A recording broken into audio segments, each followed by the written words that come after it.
Hello everyone, Radhe Radhe. कैसे हैं आप लोग? आई होप आप लोग बहुत अच्छे होंगे और अपने आने वाले एग्जाम की तैयारी भी बहुत अच्छे से कर रहे होंगे।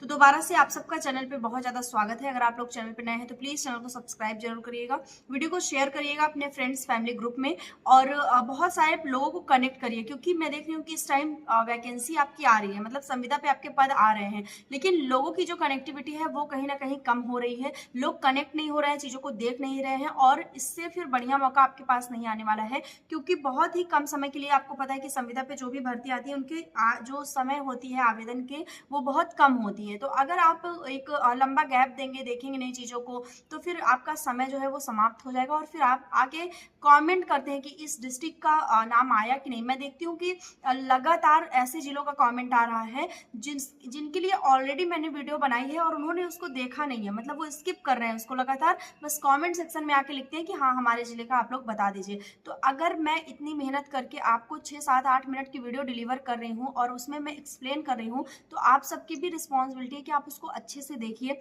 समझिए और वहां पे जानिए कि मेरे डिस्ट्रिक्ट का नाम आया है कि नहीं आया। ठीक है। और कुछ कैंडिडेट ऐसे होते हैं, ये मेरी शिकायत है आप लोग से, कि आप लोग सोचते हैं कि मैं सारी चीज़ों को फ्लैश कर दूं, ये पॉसिबल नहीं हो पाता है। पता नहीं क्यों आप लोग ये चीज़ें नहीं समझते हैं कि पूरी वैकेंसी को फ्लैश करना 7 8 मिनट की वीडियो में पॉसिबल नहीं होता है। ठीक है।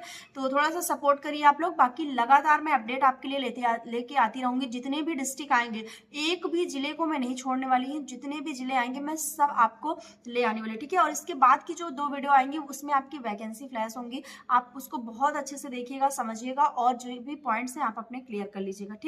तो आज की वीडियो में बात करने वाले हैं यूपी महिला कल्याण विभाग द्वारा जारी जो आपकी सीधी भर्ती है उसके बारे में, जिसमें आपके लगभग 10,000 से भी प्लस पद हैं, जिसका नोटिफिकेशन आउट हो गया है, उसमें आपका प्रोसेस स्टार्ट हो गया है। क्या कुछ उसमें प्रोसेस है, आवेदन की प्रक्रिया क्या है, कौन अप्लाई कर सकता है, आयु सीमा क्या है, लास्ट डेट क्या है, सैलरी क्या है, किन किन जिलों में आवेदन चल रहा है, पद का क्या नाम है, हर एक पॉइंट मैं डिस्कस करने वाली हूँ। आपको बस आपको करना क्या है कि पूरी वीडियो देखनी है, स्किप करके बिल्कुल भी नहीं जाना, क्योंकि अगर आप स्किप कर देते हैं तो आपके फिर डाउट क्लियर नहीं होंगे और फिर आप मुझे आके बोलोगे कि आपने सही चीज नहीं बताई है। ठीक है।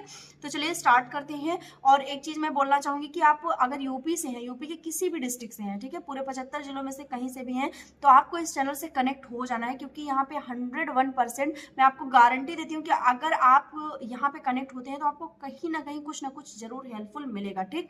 तो आज बात करते हैं यूपी महिला कल्याण विभाग द्वारा जो सीधी भर्ती जारी हुई है 2025 में 10,000 प्लस आपके यहाँ पर आपके लगभग 10,000 प्लस पद आए हुए हैं, जहाँ पे आपका आवेदन स्टार्ट हुआ है, जहाँ पे आपके कक्षा जो 8वीं पास है, 10वीं पास है, 12वीं पास है, ग्रेजुएशन वाले हैं, मतलब जिन्होंने ग्रेजुएशन किया है, जिन्होंने पोस्ट ग्रेजुएशन किया है, किसी भी विषय से आपने पोस्ट ग्रेजुएशन किया है। इसके बाद एग्रीकल्चर में अगर आपके पास डिप्लोमा है, नर्सिंग में आपके पास डिप्लोमा है, या फिर कंप्यूटर की कोई भी डिग्री है, ट्रिपल सी है, ओ लेवल है, पीजीडीसी है, कोई भी डिग्री है आपके पास, या फिर आईटीआई में आपने किसी भी एक ट्रेड में सर्टिफिकेट आपके पास है, चाहे वो मैकेनिकल हो, टेक्निकल हो, फूड हो या फैशन हो, किसी भी चीज में अगर आपके पास सर्टिफिकेट है तो भी आपके लिए यहाँ पे मौका है। इसके अलावा अगर मैं बात करूँ कि अगर आपके पास कोई एक्सपीरियंस है, 2 साल का, 3 साल का, किसी एनजीओ का एक्सपीरियंस है, या कहीं ऐसे सोशल सर्विस आपने की है जिसका एक्सपीरियंस आपके पास है, उसके आधार पर भी आप यहाँ पे फॉर्म अप्लाई कर सकते हैं। इसके अलावा यहाँ पे आपके पास अगर कोई अन्य डिग्री है, मतलब ठीक है, अगर आपने कुछ और भी किया है, चाहे वो कॉमर्स में किया हो या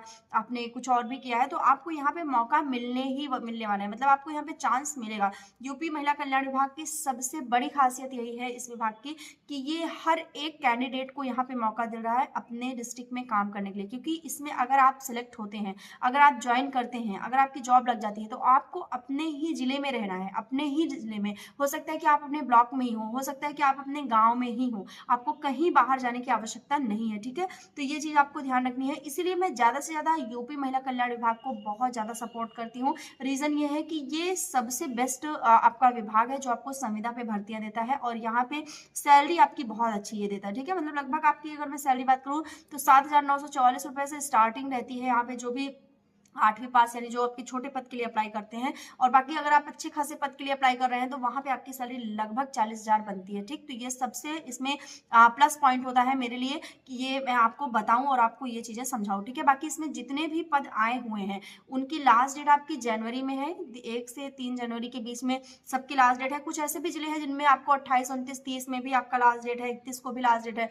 तो अगर वीडियो आपके पास पहुंच जाती है, आज पहुंच जाती है, तो आप आज ही आवेदन अपना करिए, वेट मत करिए करिए कि चलो कल कर लेते हैं, परसों कर लेते हैं, क्योंकि हो सकता है कि समय आपका समाप्त हो जाए और समय मतलब टाइम आउट हो जाए वैकेंसी का और फिर आपको मौका ना मिले, फिर आप कमेंट सेक्शन में आके अपने डिस्ट्रिक्ट का नाम लिखोगे और दोबारा कब आती है भर्ती ये मुझे नहीं पता है बिल्कुल भी।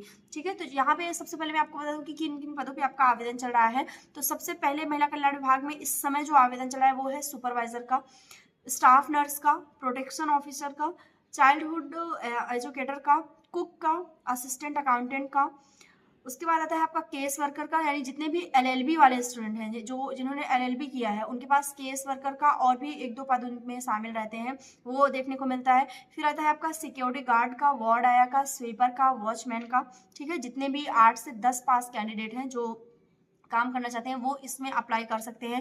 फिर आता है कंप्यूटर वालों के लिए कंप्यूटर ऑपरेटर का, डेटा एंट्री ऑपरेटर का, ये 2 आपके पद आते हैं। उसके बाद आपका आता है पर्सनल असिस्टेंट का। ठीक है, एक इसमें और पद आया हुआ है जो कि नर्सिंग स्टूडेंट के लिए है, इसमें साइकोलॉजिस्ट का पद आया हुआ है, जो भी ऐसे स्टूडेंट है उसमें उनको मौका दिया जा रहा है। ठीक, तो ये आपके कुछ पद आए हुए हैं जो कि आपने खुद सुना और जाना समझा कि किस तरह के पद यूपी में महिला कल्याण विभाग द्वारा जारी हो रहा है संविदा पे, जिसमें मानदेय आपका अच्छा खासा है। ठीक है, और एक चीज मैं आपको क्लियर कर दूं कि 2026 में यूपी सरकार ने वादा किया है कि वो मानदेय बढ़ाएंगे। जितनी भी पोर्टल की भर्ती है, जितनी भी मतलब ऐसा कर्मचारियों को, ऐसे कर्मचारी जो सिविल पोर्टल के माध्यम से चयनित हुए हैं उनका मानदेय बढ़ने वाला है, ये आपको कंफर्म कर लीजिए।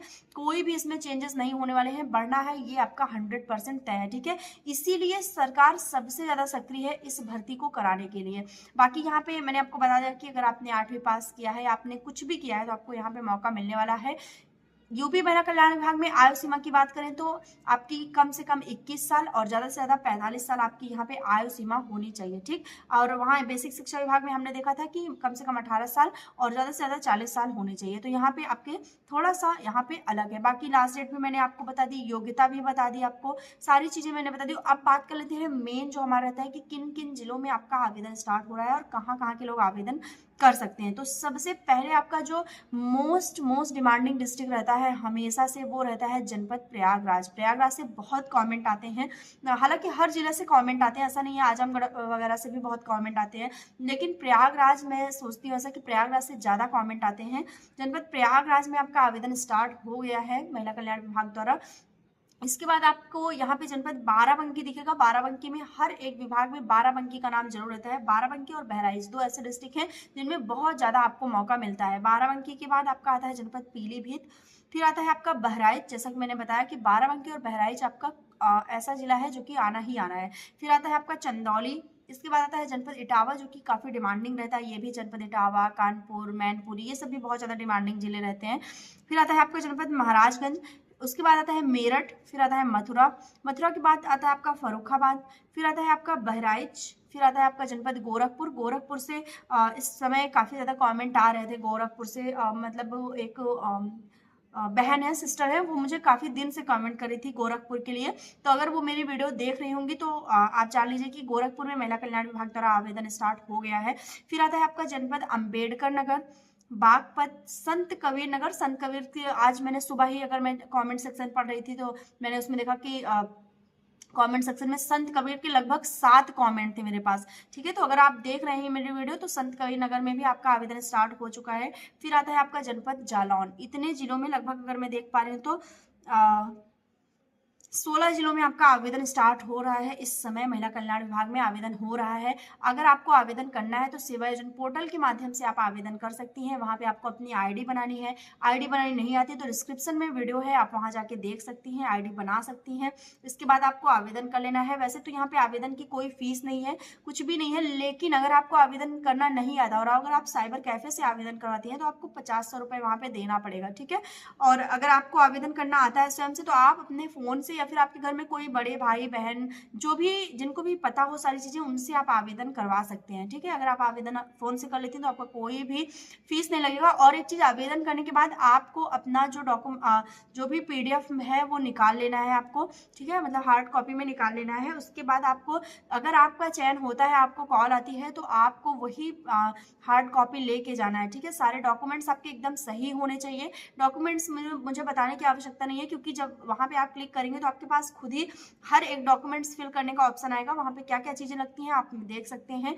और आपके आईडी प्रूफ वगैरह एकदम सही होना चाहिए, क्योंकि इसमें आपको कोई करेक्शन का नहीं आता कि आपको सुधारने का मौका दिया जाएगा, 1 महीने बाद आप फिर सुधार सकते हैं या कुछ कर सकते हैं, ऐसा कुछ भी यहाँ पे नहीं होने वाला है। तो बहुत ही आसानी से, बहुत ही अच्छे से आप लोग फॉर्म अप्लाई करिएगा। कोई डाउट हो तो कमेंट सेक्शन में लिखिएगा, अपने डिस्ट्रिक्ट का नाम जरूर लिखिएगा, ताकि मुझे पता चल सके कि आप किन किन जिलों से वीडियो देख रहे हैं। बाकी मिलते हैं नेक्स्ट वीडियो में, तब तक के लिए बाय एंड टेक केयर।